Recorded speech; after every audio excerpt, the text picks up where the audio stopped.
Tiger Woods, A-Rod. And that's borderline, that's for sure a performance enhancer. The report says the guy... Waitresses? Well, yeah. Waitresses are performance enhancers? But when you go and get stem cell stuff put into your knee, that sure wasn't available in Maglio 1950. Ordonez did that too. Yeah, and you know what? There's so many arguments why it's absolutely ridiculous, but it kind of offends me. And it's like, whatever. You have your little shrine of your ball players that are acceptable to you. You can't erase my memories. All right, thank you guys. I appreciate you letting me get that one out of my system. I know it was a bit of a tangent. It's probably not what you want to hear, but it needed to be done. I needed to cleanse my system.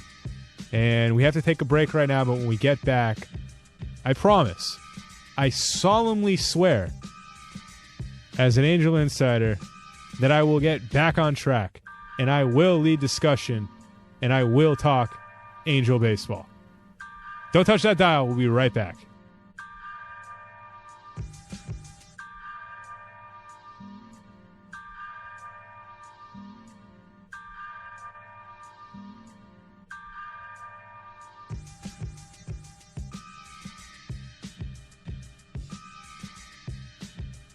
All right, welcome back. Just a short break, but as promised, I will deliver, and I will hand this one off to Jason, who's going to lead us down some sort of road that's going to begin and end with Angel baseball. So, Jason, what do you have for me?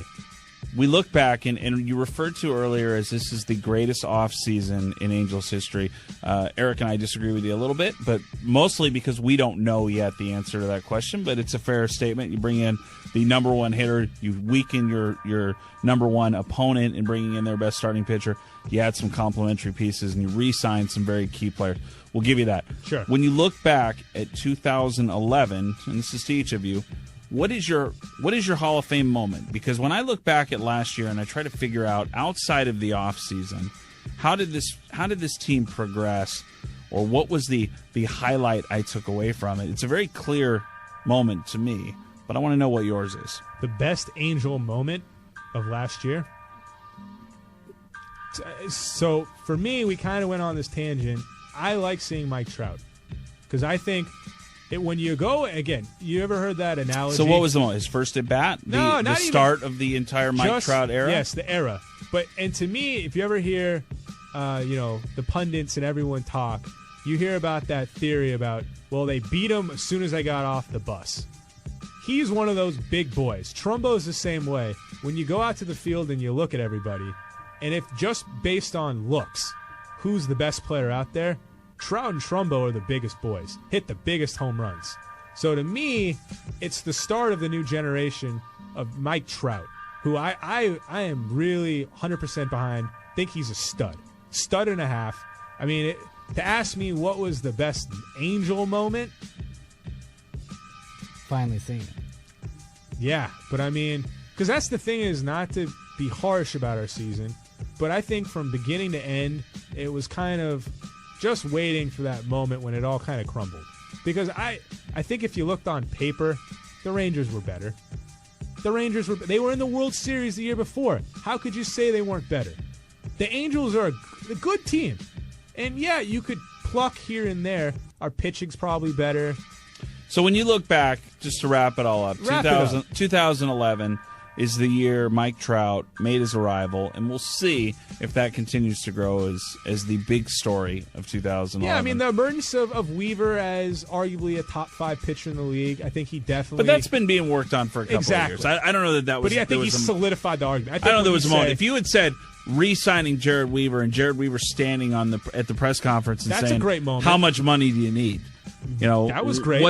If I screw this up, I'm not doing some things right, or this is where I want to be. That moment to me might rank right up there with the Albert Pujols moment as a player who legitimately walked away from millions and millions of dollars because he wants to play for this organization. Huge moment to me for the year. Right, and you know what? I think that kind of just solidifies my point. That's not a moment that happened on the field. That's a moment that solidifies our future. Okay, the moment on the field that summarizes that signing is when he dueled versus Justin Verlander. Even though he lost, he wasn't going to take any crap from Magali Ordonez and Carlos Guillen. And I like the way that the team, Eric Ibar, the offensive player for the Angels, was showing Verlander, hey man, I don't care if you got a no-hitter. I'm going to bunt on you. We got to win this game, and I'm going to get my pitcher off the hook. That was the defining moment of the year. As for them as a team, it was really when they showed me that, yeah, they aren't as talented as Texas, but they're not just going to go away and die. They're tough. Yeah, no, they definitely. I'm not saying that we were bad, and I like that. I mean, that shows some heart. And he's saying, look, we're not going to lay down and croak. And Verlander, what's his argument? Is a bunt not allowed? Since when? Like it was Bush. That's available. That's in your repertoire. No, it's not. Bush League. What do you mean Bush League? That's what he said. That's good baseball. You can't hit a guy. Lay down. What do they teach you when you play Little League? Bunt. Choke up and bunt. Because sounds like to a guy who couldn't put the bat on the ball. If you go watch, let's just talk about baseball. The spectrum of baseball. When you're little, there are some dominant players, right? Because the kids that are studs, they're studs.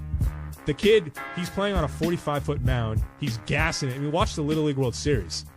Almonte, that was like one of many. If you watch the Little League World Series, the kid from Huntington Beach. Yeah. What was his name? Forget it, but Bob. We'll call him Bob. Subject A. The kid was a monster. Yeah. He went out, just punched kids down.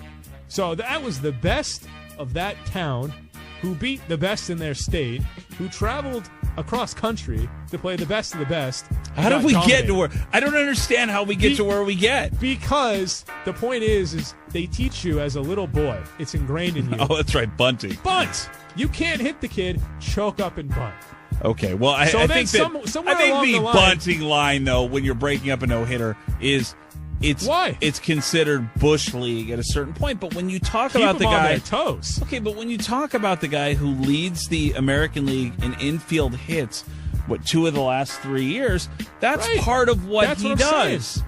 He's not going to get up there. You don't have to break up a no-hitter with a grand slam. You should be able to break up a no-hitter any way you can break up a no-hitter.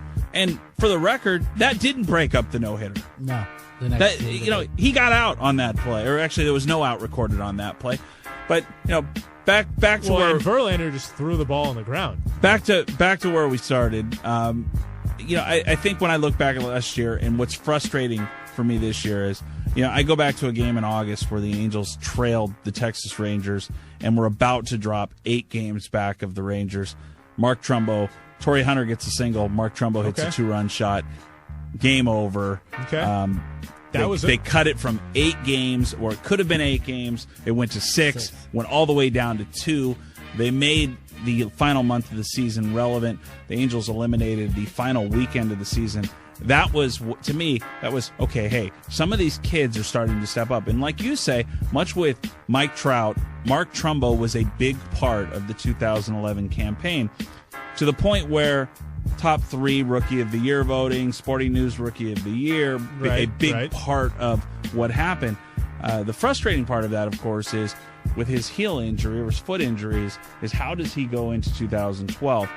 Albert Pujols coming in was a big part of it. He was going to lose at bats. He was going to lose some playing time. But you hope that you'd see a lot of Mark Trumbo. Now, you have Mark Trumbo, Kendrys Morales. Are either of them coming back early in the season? And if so, how productive will they be? All right, we have to cut away for another quick commercial break. But when we get back, we're going to talk about this one. Because this is not necessarily a dilemma, but it's an issue of concern. And when we get back, we will talk about what do we do with Mark Trumbo and Kendrys Morales. All right, we'll be right back in just a jiff.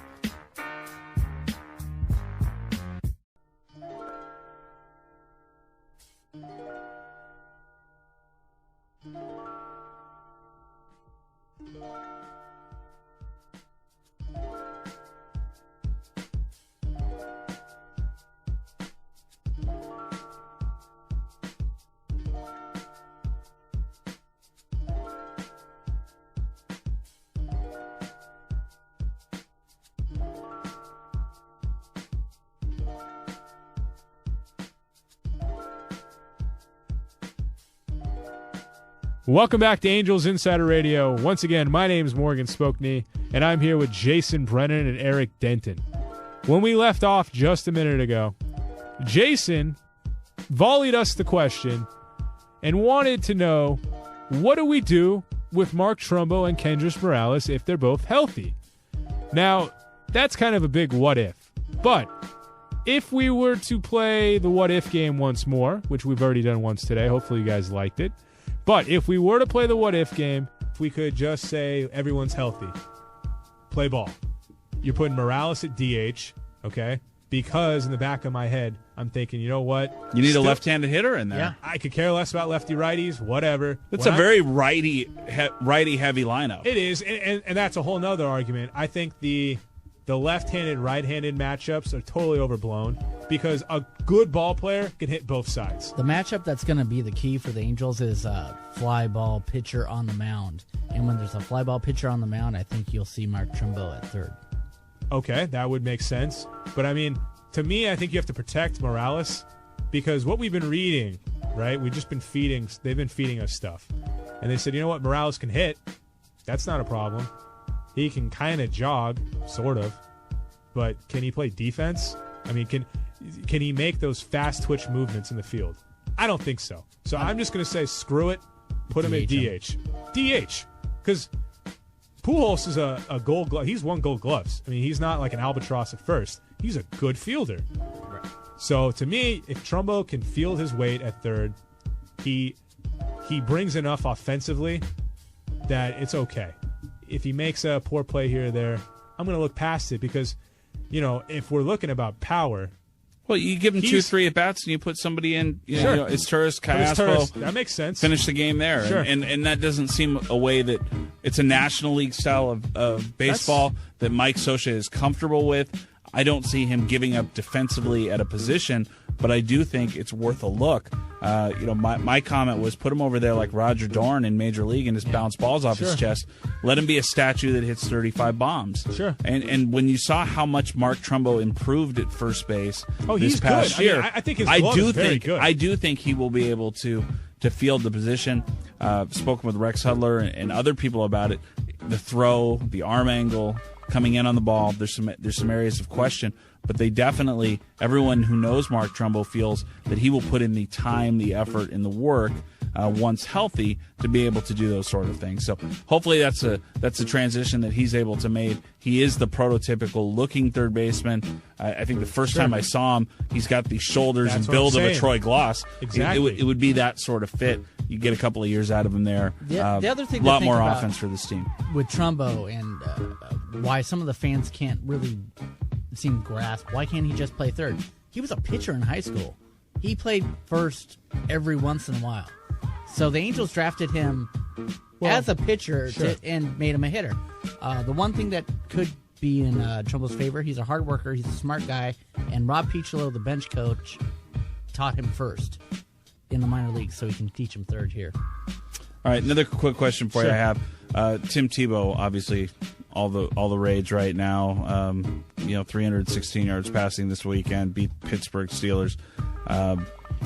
One thing I took away from that game that I don't know, and this has nothing to do with baseball, but it's just been on my mind. Why did Ben Roethlisberger have two different color shoes? I wondered that myself. That was so weird. I don't know. The true question. So evidently he was wearing two different size shoes because he had a foot injury. He has a foot injury, and you know I heard that colored. I don't know why. That swelling is not going to go down until May, is what I was told today. But why two different colors? No idea. No, I mean, it's like when those cocky-ass kickers get out there. You see those Sure. kickers get out there, and they got the one black shoe and the one white shoe. Sure. We get it. You're wearing two different shoes. Hey, look at my yellow swoosh on my foot. Go for the hurt one. Yeah. Right. It looked like a highlighter to me. Might as well wear a red jersey. Yeah, I don't know about that one. But, I mean, it was actually – I think it's remarkable that Roethlisberger played. I mean, that game where he got injured, I said, well, there goes the season. He's out for the year. And he literally came back into the game. The guy is mind-boggling. The kid is ridiculous. And you could tell they kept putting up, they were juxtaposing pictures last night right on the screen. And they'd show what was he like week 7 in his follow-through. What was he last night? The kid couldn't follow through. And he was still throwing a pretty good ball. But Throw to Cotry at the end of the game was a fantastic throw. Spectacular.